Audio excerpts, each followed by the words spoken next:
forgot to change your background. That's okay. But it's so fun. Oh, okay. You can change it if you want.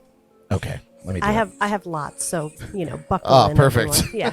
What do you got for us today? Okay, so July 7th, 7/7, birthdays today. In 1928, American singer Mary Ford. It's funny how sometimes the interviews relate to the Jordy Files. But anyway, American singer Mary Ford married to Les Paul, and together they had the 1953 U.S. #1 single Vaya con Dios. That's my Spanish.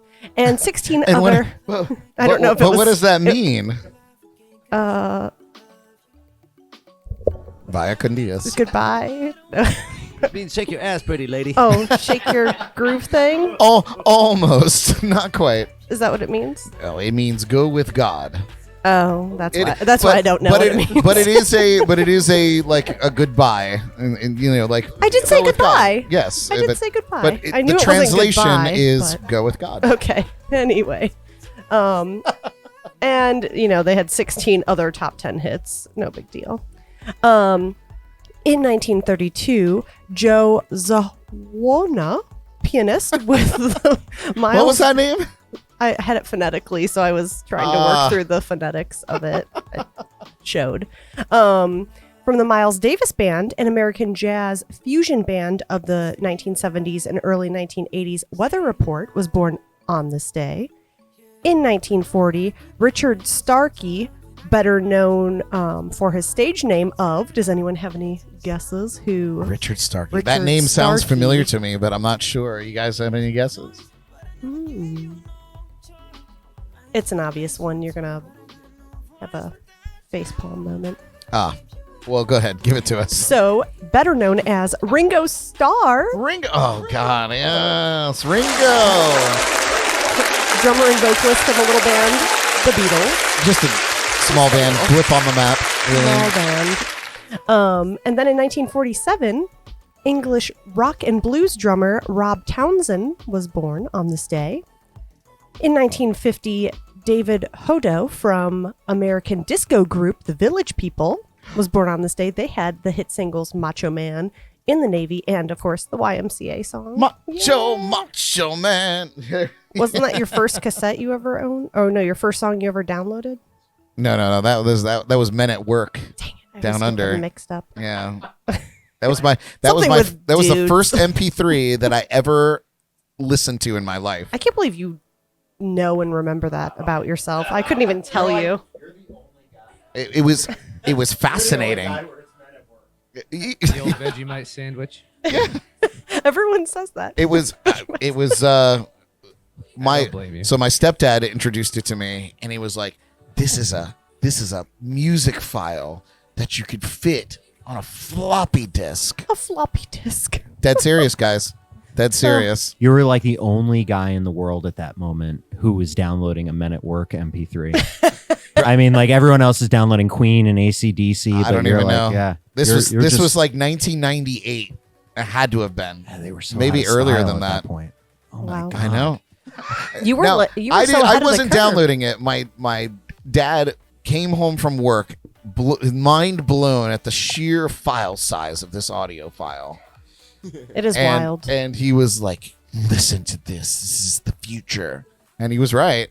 And you're like, okay. Even though MP3s are now kind of out and it's all streaming. But anyway, carry on. Sorry. And then in 1962, singer Clive Jackson, who with Doctor and the Medics had the 1986 #1 single with their version of the Norman Greenbaum 1969 hit Spirit in the Sky. In 1981, born on this day, stage name was Sinister Gates, birth name Brian Elwin Hayner Jr., American guitarist, songwriter of Avenged Sevenfold, was born on this day. Yeah, didn't we have somebody else from that band just recently? I think so. I mean, I guess everybody was born on a day. So. Yeah, makes sense. And my sources only, have a select favorite groups they like to talk about. So fair. Yeah. In 1988, Elan Rubin, drummer from Welsh rock band Lost Prophets. Does everyone remember Lost Prophets? I don't. I'm You don't sorry. remember Lost Prophets? Am I alone? Am I too young? Were they, Is this? Am I were they some kind of like emo band? a little bit? The name is very apt in this case. Yeah. Nobody remembers it. Dang. Okay, guys, I'm alone. I had the CD, but I guess okay. Womp womp. Where is it? There it is. No love for the Lost Prophets. All right. In 1994, our baby of the bunch, Ashton Irwin, drummer with 5 Seconds of Summer, who had a #1 UK hit with "She Looks So Perfect." I think they've had way better songs than that, but they're pretty good Yeah. for like a pop rock band. Yeah. They're decent. Can you believe 1994? all the guys in Switch and Whiskey right now are shaking their head. They're like, what? I saw it. I was What like, a disaster. they're about to burn my house we down. just time travel all the way from the 70s, okay? Yeah, you're trying to catch up This band now was to created this in 1971. teeny bopper stuff that's Fair happening enough. over here. Fair enough. Ooh, and then on this day in music history, in 1969, George Harrison recorded his new song, Here Comes the Sun, with just 2 other Beatles, Paul McCartney and Ringo Starr, at Abbey Road in London. John Lennon was absent, recovering from a car crash in Scotland during this time. Yikes. And almost to the day of today, Sir Bradley and myself were at the Abbey Road and Abbey Road Studios in London. We Please were? see photos on the screen behind me. Cue the photos, There Brad. they are. There they are. There's a few of the photos These there. were personally taken by me, so if you need any photography, I'm not the one, but I would like to try.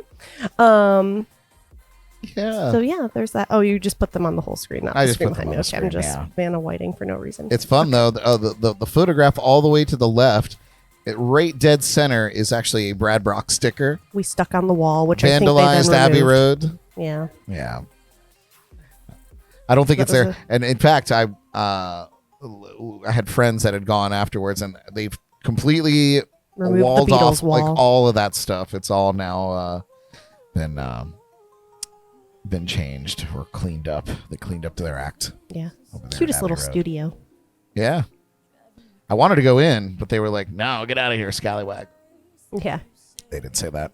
I didn't talk to anybody. Gates were locked.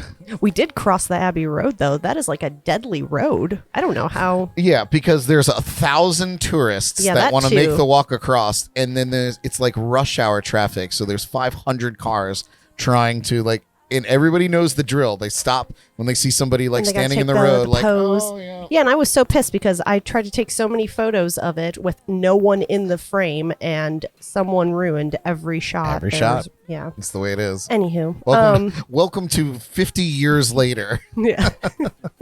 In 1971, on this day, 26-year-old pop star Bjorn Uvulus. Uvulus. I don't know if that's right. Uvulus. I don't know. And 21-year-old and I don't. Okay, I'm not even going to try it. Married in Sweden. They were from ABBA. 3,000 ABBA fans arrived, and in the chaos, a police horse stepped on the bride's foot, causing her slight injury. Mamma mia! Mamma mia!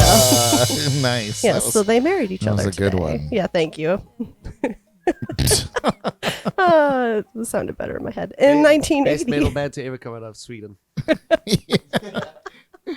Oh, yeah, they have some tough names. In 1980, Led Zeppelin played their last ever concert with drummer John Bonham. Yeah. When they appeared in West Berlin at the end of a European tour. They finished the show with a 17-minute version of Whole Lotta Love.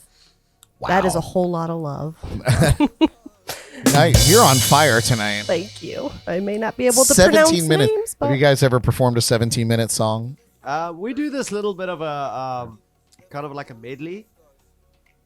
But we go from one song, then we go into 2 other songs. We go back to the one song, and that takes about 13 to 15 minutes. Yeah. But never a 17-minute version of Keep It in the Red? Never a 17-minute version. Rock in peace, Mr. John Bonham. Yeah. That's a No kidding. Oh, I believe that there was some live record that they did where John Bonham took this incredible drum solo and the rest of the band all left the stage, and it was like 12 minutes of drum soloing.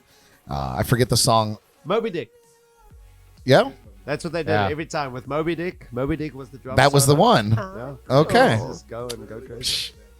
I remember reading an interview with Steven Tyler, and he was saying he went to go see Cream back in the late '60s, right before they had broken up. He's like, yeah, I was so disappointed. He goes because they did a version of Spoonful, which was like this just blues jam, just this 12-bar blues jam. And he's like, yeah, they did a version of Spoonful, and they jammed for like 32 minutes. I was so disappointed. And I was like, wow. From Steven Tyler, that's somewhat candid considering they were an influence. Yeah, no kidding. I mean, but 32 minutes. 32 minutes that's a is little, definitely like I need to go get a beer and go to the bathroom. Yeah, I definitely would have. And I love Cream in my coffee. Same here. No. True. No, I'm not going to give myself a drum for that. Carry on. And then in 1984, on this day, Bruce Springsteen went to number 1 on the U.S. album chart with Born in the USA. The album went on to spend a total of 139 weeks on the U.S. chart. It's also one of 3 albums to produce 7 top 10 U.S. singles. Oh. The other 2 were by Jacksons, Michael Jackson and Janet Jackson. How about that? I mean, they ruled the 80s, let's be honest. So. And a lot of the 90s as well. Yeah. True. Also, on this day in 1984, the same year, Prince started a 5-week run at number 1 on the U.S. singles chart with When Doves Cry, his first U.S. number 1, which went on to sell over 2 million copies.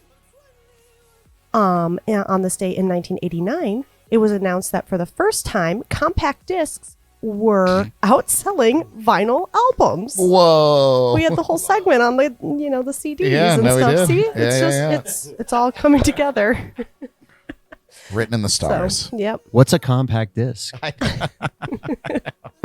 How quickly it's all evolving. Like, You'd be so Jordan and I, we both found our little CD books from that you'd back keep in in the the day. You car. keep in the car, and I don't know if you guys are old enough for that. We played all our mixes. My first, what do you say, library was cassettes. So Okay. So- We're there. I did have a lot of cassettes. I have like a crate of cassettes. yeah, my mom gave it to me because that's the only thing my Yeah. car played when I first got it. Yeah. Double decker. You unzip the top, you flip it over, you unzip the other side. Warrant. Oh, yeah. AC, terrible. Yep. Terrible. Just Warrant, terrible. not ACDC. There was I remember the first single that I ever saw on cassette was my sister had a copy of LL Cool J's "Mama's Gonna Knock You Out." Yeah. Oh, dear. Wow, that's gangster. Yeah, my sister's pretty cool. Yeah, I remember 8-tracks, man. Well, I don't remember 8-tracks, but 8-tracks were crazy because like 8-track would stop in the middle of a song and then automatically flip sides. And so you'd be like right in the middle of like "Don't Stop Believin'." Oh, you wanted to listen to this? Change your plans. Yeah, Yeah. And then you'd have to like wait for a second for it to flip And sides. then you're like, did it break or do I need to do something here? Yeah, my grandparents had one in their basement. We used to rock out to Elvis Presley. And stuff. Nice. Yeah, that's good stuff. All right, carry on. Anyway, in 2000, Eminem scored his first UK number 1 single with The Real Slim Shady. So had to mention that. Big Marshall Mathers Please stand. fan. In 2010, Paul McCartney joined Ringo Starr. It was a big day for Mr. Starr No today. kidding. On stage at a concert at New York's Radio City Music Hall to help celebrate the former Beatle drummer's 70th birthday, with Ringo's all-star band joined by Yoko Ono, Joe Walsh, Angus Young, and Stephen Van Zandt. Ringo got by with a little help from his friends. You're man. Sorry, yeah. We're gonna have to give her a comedy segment here. I think I have earned the dad joke. I think sticker I for think the you day. spent a little too much time with Ringo yesterday. I think I did. I that's think what that happened. rubbed off on me a little bit. Oh, man. Okay, this is an interesting one, folks. On this day in 2015, climate scientists from 5 leading universities, not disclosed which ones they were, found that 163 of Bob Dylan's 542 songs reference the climate, almost a third of his songs, making him the musician most likely to mention the weather in his lyrics. Wow. Any guesses as to who was number 2? just making it a fun game. Any I don't guesses know. over there? John Prine? Was that No. one? No, that wasn't one. Nope. It's a group. I kind of want to say the Weather Girls, but I think they only had that one song. Was it about the weather? I mean, it was Raining Men, right? Oh, okay.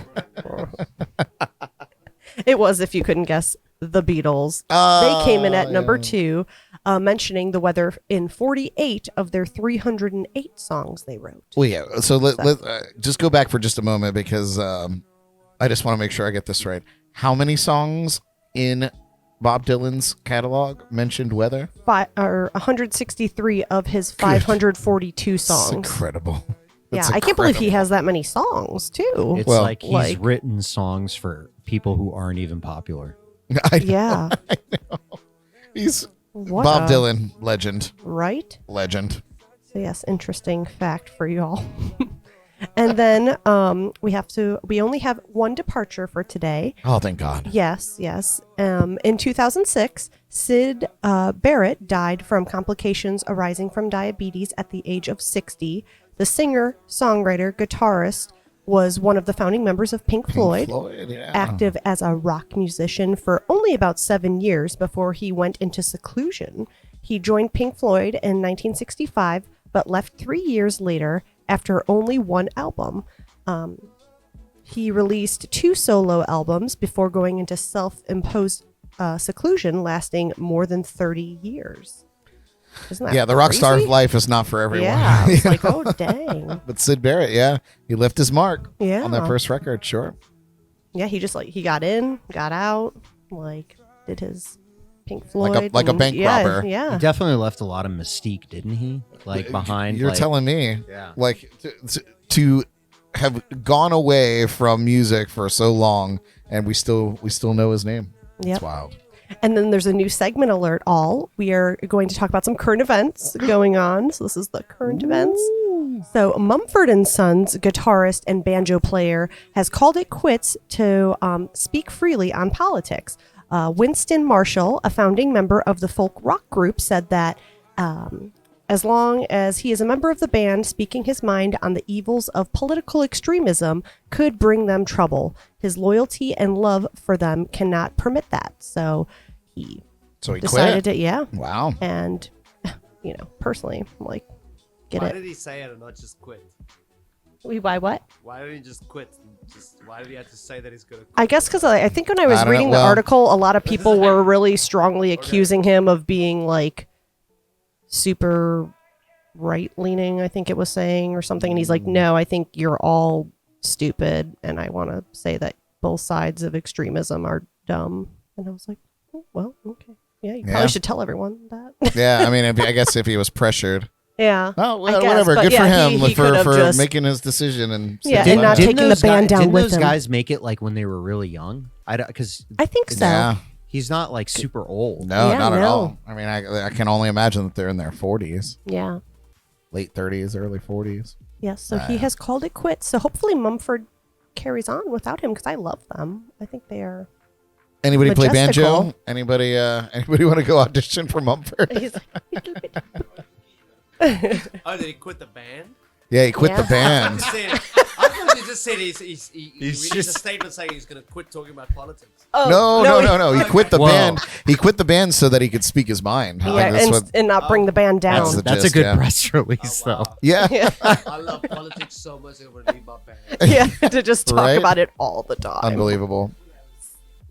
Oh, and then a little bit of a sad update, but needs to be brought to light. For all the Blink 182 fans out there, Mike Hoppus announced that he has cancer and is undergoing chemo. Oh, no. He is the bassist and vocalist for Blink 182. He is undergoing chemotherapy for the last 3 months, he said, and whilst being scared, he remains optimistic and states that he can't wait to be cancer-free and see you all at a concert in the near future. Nice. So Well, good. Remaining positive, yes. Putting some positive vibes out there. Yes. And then finally, just announced, Bruce Springsteen's daughter, Jessica, makes the U.S. Olympic equestrian team. What? She is now ranked as number 3 on the U.S. rider list and number 27 in the world. So, wow. Crazy. Yeah. Stay away from the dope. Who would have thunk it? God, no kidding. She's good with horses. It's good Yeah. to know.